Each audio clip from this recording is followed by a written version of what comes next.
안녕하세요.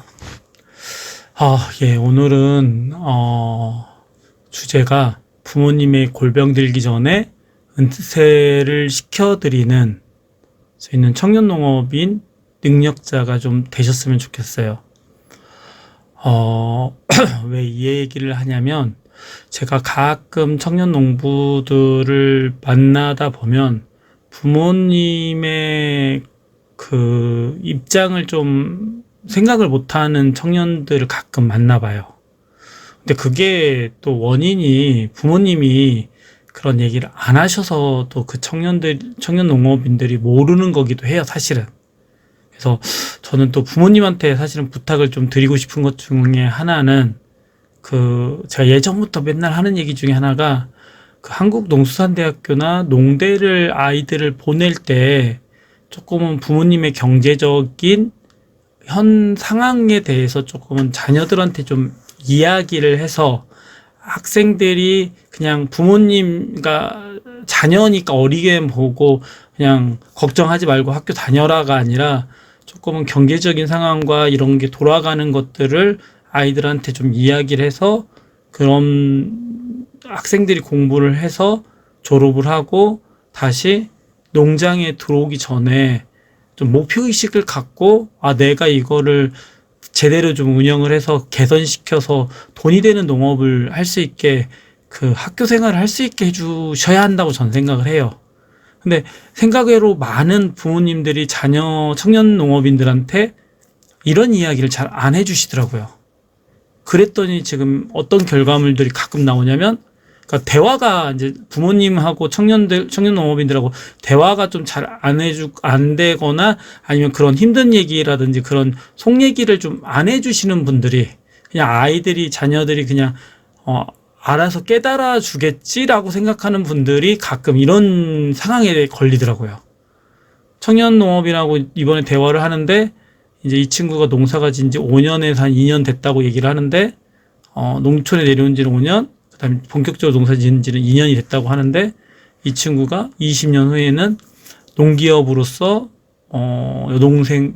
동생들하고 같이 농기업으로 해서 막 많은 걸 꿈꾸더라고요. 뭐 치유농업부터 해가지고 많은 걸 얘기를 막 하는데, 제가 얘기를 듣다가 자동화 얘기를 하는데 이렇게 핀대가 안 맞더라고요. 그래서 왜 이러지? 하면서 몇 가지 체크하다가 보니까, 그러면 부모님 은퇴를 좀 시켜달라고 얘기를 하신다는 얘기를 본인이 입으로 했는데, 그 은퇴 준비는 어떻게 됐냐고 이제 체크해서 들어가다 보니까 그거를 이 친구가 생각을 안 하고 있는 거예요.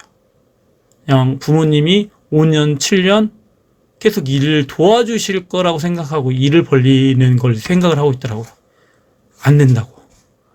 어머님, 아버님이 이제 오랜 전부터 27년 전부터 고생을 하고 지금 2만 평의 그런 사과 농사를 지으면서 고생하시는 거가 나중에는 정말로 골병이 오고 침대 생활을 하게 만들 수도 있는데, 이거에 대해서 이 친구들이 모르다 보니까 부모님 표현도 안 하셨고 본인이 모르다 보니까 그런 거를 생각지 못한 거죠. 청년농업인들이. 그래서 이게 어떻게 보면 진짜 부모님의 잘못일 수도 있어요. 그리고 청년 농업인들도 정보력이 약하고 그다음에 또 부모님 못 이겨서 또 그런 생각을 못 하기도 하고 또 어려워하기도 하고 그러거든요. 근데 이러한 대화가 조금은 되고 속 얘기를 하고 그러면서 앞으로 생길 문제에 대해서 되게 평균 65세부터 꺾여요. 어르신들은 건강이.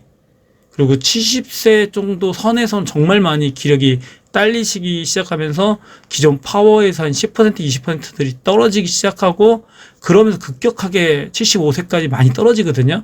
물론 건강관리 잘 하시고 자기 능력에 맞춰서 일을 줄이실 수 있는 분들은 정말 좀 그래도 하고 근육이 있으시고 그걸 키우시는 분들은 하겠지만, 그렇지 않은 경우는 대부분 이 패턴으로 가는데, 여기다가 젊은 시절에 조금 무리를 했던 분들은 60세 초반에 무너지시거든요, 체력이.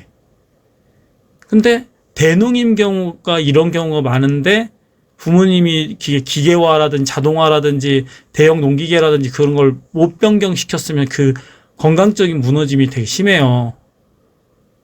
근데 자녀를 위해서 또 희생을 하시고 그걸 못 내려놓는 또 부모님도 계시고. 그래서 이 부분에 대해서 부모님하고의 대화가 자녀가 사실 못 풀어나가는 경우들이 너무 많거든요.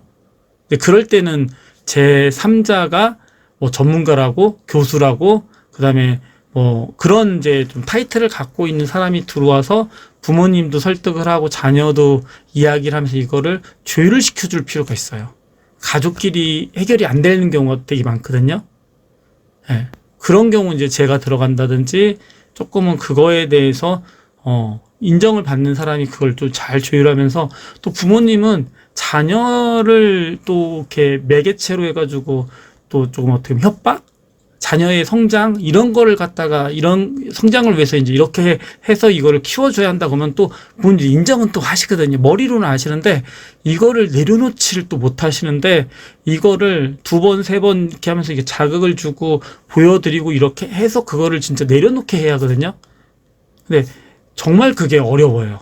근데 어떤 친구들은 부모님한테 반항하면서 부모님의 그거를 꺾어서 하는 친구도 있고 또 어떤 부모님들은 또 그거를 또 잘 청년들한테 넘기면서 자연스럽게 빠지시는 분도 있고 근데 이제 이거는 좀 특별 케이스 아니면 정말 잘된 케이스고 대부분은 잘 안 내려놓고 끝까지 어린 친구로 생각하고 부모님이 그걸 안 넣는 경우들도 있거든요. 근데 또 은퇴는 또 하신다고 하면서도 또 안 내려놓는 것도 있고 근데 이거에 대해서는 제가 강의 시간에 항상 얘기하는 게 뭐냐면 부모님이 자녀가 돈을 스스로 잘 벌어내 갈 수 있다는 거를 검증을 시켜드리면 그때부터 걱정을 덜 하시기 시작하고 어느 순간 물러나더라고요. 그러니까 그거를 어떻게 검증을 시켜주고 보여줄 거냐를 방법론을 찾으셔야 하거든요. 근데 청년들이 이거를 부모님을 이기기를 너무 어려워하시고 그래서 이거 부분들을 어떤 방법으로 공략해 나갈 건지 그리고 또 사실은 이제 부모님하고 같이 이런 3자가 저랑 같이 예를 들면 전문가랑 같이 그러면 얘기를 하면서 협의점을 찾아가면서 시간을 가지고 인수인계 받고 청년들은 자기 능력들을 또 발휘하고 주도적으로 하면서 이거를 인수인계를 받는 게 가장 좋은 건데 이걸 스스로 해내거나 아니면 부모님에 의해서 이걸 해내는 사람들이 정말 운도 좋거나 능력자거나 그래요. 근데 제가 봤을 때는 50%가 안 될 거예요, 아마. 한 30, 제가 만나본 어르신들이나 가족들 얘기들을 들어보면 한 30%가 그걸 해내시고 70%가 이게 잘 안 되더라고요. 제가 만나본 경우의 수로 보면. 근데 그런 70%에 해당되시는 분들은 저 같은 전문가를 좀 끼고 풀어볼 필요가 있어요. 예, 그런 것들을 해결할 수 있는, 능력 있는 탁월한 청년 농업인들이 돼서 정말 부모님들이 허리가 굽어져서 노년에 진짜 마지막 부분에서 침대 생활하지 않게 할 수 있는 그 부분들을 잘 만들어 주셨으면 좋겠어요. 예. 그게 우리 청년 농업인들이 부모님한테 그게 어떻게 보면 효도고 그게 어떻게 보면 어머니 아버지에게 멋진 바톤 터치? 그거가 그동안 희생하신 부모님에 대한 의리? 지켜드리는 거, 신뢰, 그런 거가 좀 되지 않을까요? 예, 고마움에 대한 표시. 예. 근데 그거가 하여튼 힘들면 저 같은 전문가와 함께 그런 부분을 좀 풀어보는 것도 하나의 방법입니다. 예, 오늘 하여튼 청년 농업인 만나서 그런 얘기를 하면서, 한 번 더 그래도 만날 기회가 있어서 또 다음에 만나서 또 어떻게 되는지 제가 낸 숙제들을 체크하면서 또 이야기를 해볼 건데 그런 것들을 좀 해결해 나갔으면 좋겠어요. 우리 청년 농업인들 화이팅!